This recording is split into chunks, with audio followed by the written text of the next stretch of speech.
Sobat Goib, setelah sebelumnya kita sempat membahas sejarah beberapa kerajaan di Pulau Jawa, kali ini juga kita akan flashback ke salah satu kerajaan di Pulau Jawa, yakni Kerajaan Singasari.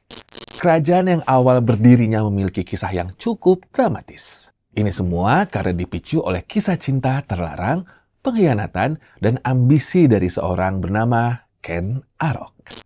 Namun di balik itu semua, banyak yang menyadari bahwa kisah berdirinya Kerajaan Singasari merupakan riwayat Ken Arok yang penuh dengan keajaiban hingga kutukan yang tak pernah usai. Untuk itu, kita akan melihat kisah yang penuh keajaiban tersebut dalam Kata Mereka.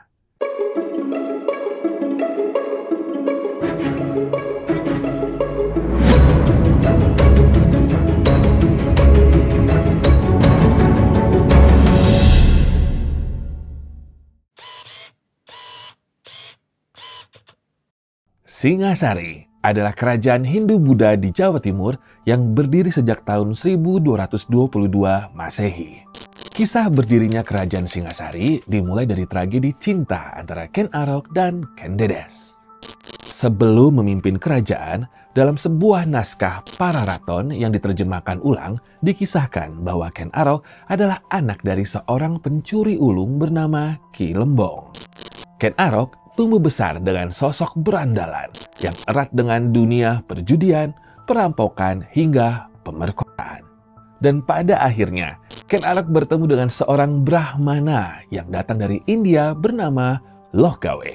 Lohgawe ini menganggap Ken Arok adalah titisan Dewa Wisnu di Tanah Jawa. Dari situlah Ken Arok diyakini kalau dirinya suatu saat akan menjadi penguasa jagat. Lalu Lohgawe mengajak Ken Arok ke Tumapel, sebuah daerah di wilayah Jawa Timur, untuk bekerja sebagai pengawal aku atau yang kerap kita kenal dengan Bupati. Permintaan Lohgawe pun untuk menjadikan Ken Arok sebagai pengawal disetujui oleh Bupati Tumapel yang bernama Tunggul Ametung. Singkat cerita nih guys, diketahui Tunggul Ametung mempunyai seorang istri yang sangat cantik bernama Ken Dedes. Nah, suatu ketika saat Ken Arok sedang mengawal Tunggul Ametung beserta istrinya, secara nggak sengaja Ken Arok pun terpukau dengan kecantikan Ken Dedes. Dan hingga akhirnya ia pun jatuh hati pada istri penguasa Tumapel tersebut. Ambisi dengan keinginannya sebagai penguasa dan punya istri cantik membuat Ken Arok merasa ingin memiliki semua yang ada di depan matanya saat itu.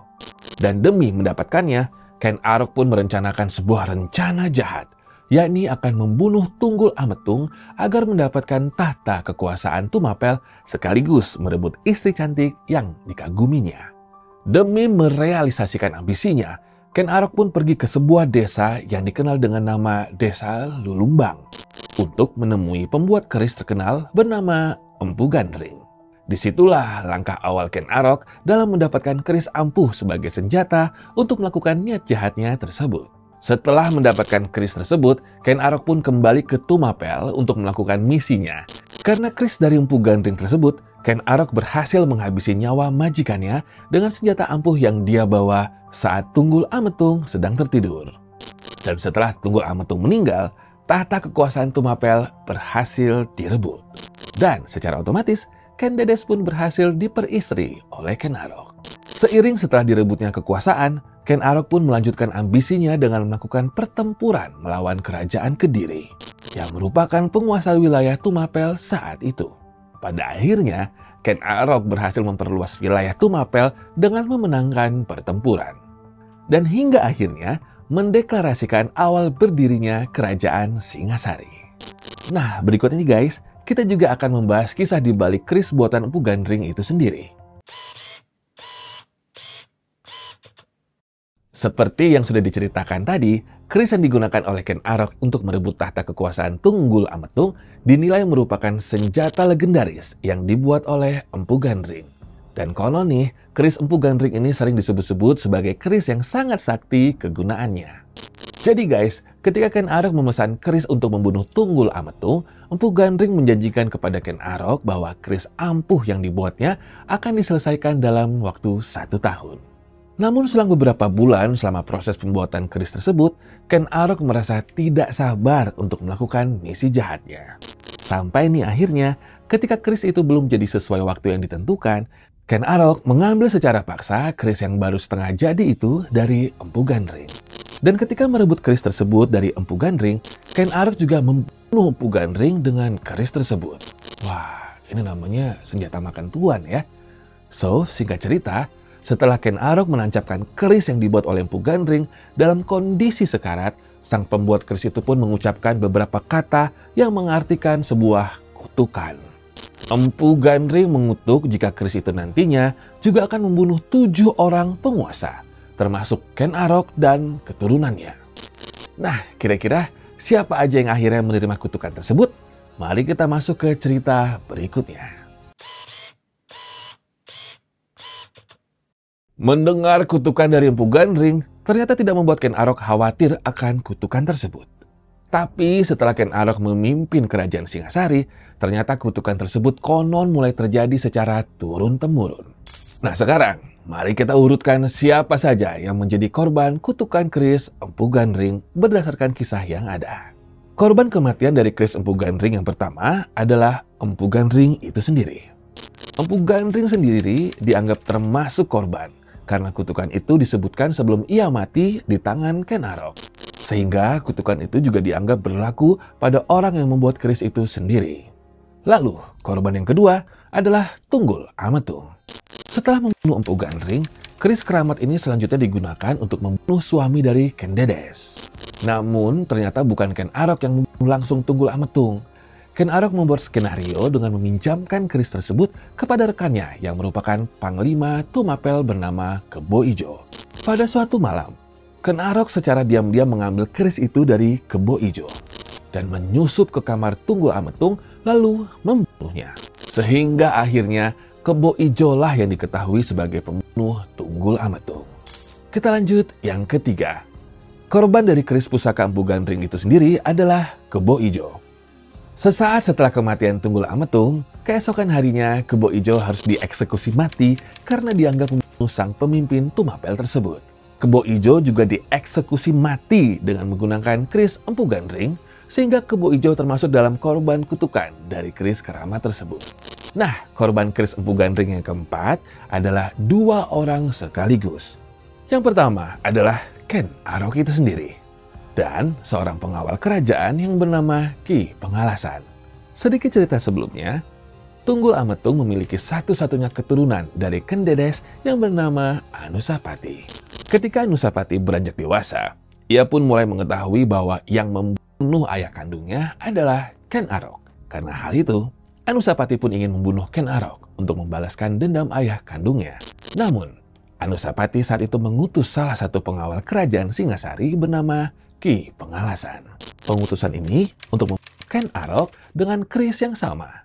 Dan untuk menghilangkan jejak, Anusapati pun membunuh Pengalasan di hari yang sama. Korban keris Empu Gandring berikutnya berlanjut ke Anusapati. Sebelum cerita tentang kematian Anusapati, singkat cerita, Ken Arok sempat menikah lagi dengan wanita bernama Ken Umang. Dan mereka memiliki anak laki-laki bernama Toh Jaya. Toh Jaya merupakan anak pertama dari total 4 anak dari Ken Arok dan Ken Umang. Nah, sama nih seperti Anusapati. Karena Toh Jaya mengetahui kalau Anusapati adalah pembunuh ayah kandungnya, maka akhirnya Toh Jaya membunuh Anusapati dengan keris keramat tersebut. Lanjut, konon ini adalah korban yang terakhir nih guys. Toh Jaya menjadi korban terakhir dari keris Empu Gandring. Toh Jaya dibunuh oleh Ranggawuni yang merupakan putra dari Anusapati, atau yang disebut juga sebagai Wisnuwardana. Ranggawuni membunuh Toh Jaya dengan alasan yang sama seperti sebelumnya, karena ingin membalaskan dendam ayahnya, dan Toh Jaya menjadi korban terakhir. Karena setelah itu tidak ada lagi korban kematian karena keris keramat Empu Gandring. Menurut kalian, kira-kira apakah korban dari keris Empu Gandring ini memang benar karena kutukan atau hanya sebuah kebetulan saja? Setelah kejadian kematian turun-temurun hingga korban terakhir, keris Empu Gandring akhirnya dimusnahkan oleh Raja Singasari yang keempat, yaitu Ranggawuni, atau yang disebut juga sebagai Wisnuwardana. Ketika Ranggawuni menjadi penguasa kerajaan, Ranggawuni memerintahkan para pengawalnya untuk membuang keris keramat Empu Gandring tersebut ke dalam kawah gunung. Secara disadari, Ranggawuni meyakini keris tersebut adalah biang kegaduhan dalam pemerintahan kerajaan Singasari. Korban yang disebutkan sebelumnya tadi, beberapa adalah pewaris tahta kerajaan. Sehingga keris itu memang dianggap keramat dan menghambat sistem pemerintahan kerajaan dari masa ke masa. Kerajaan Singasari memang sempat mencapai masa kejayaan di era kepemimpinan Raja Kartanagara. Namun, tidak ada yang bertahan lama. Kerajaan Singasari harus runtuh karena serangan dari pemberontakan Jayakatwang, penguasa kerajaan Kediri pada tahun 1292 Masehi. Nah guys, kisah dari kerajaan Singasari tadi memberikan gambaran dan pelajaran ya tentang kekuatan dan juga cara-cara dalam meraih sesuatu yang ingin dicapai. Tapi bukan berarti kita menghalalkan segala cara untuk mendapatkannya. Kita juga harus tahu nih bagaimana cara yang baik dan benar dalam meraih apa yang kita inginkan. Dan jangan nih guys ya sampai menyalahgunakan apa yang seharusnya tidak dilakukan demi kepentingan semata. Ambillah sisi positif dari sosok para pelaku sejarah yang bisa bermanfaat untuk kita. Terima kasih. Sampai jumpa di kata mereka selanjutnya.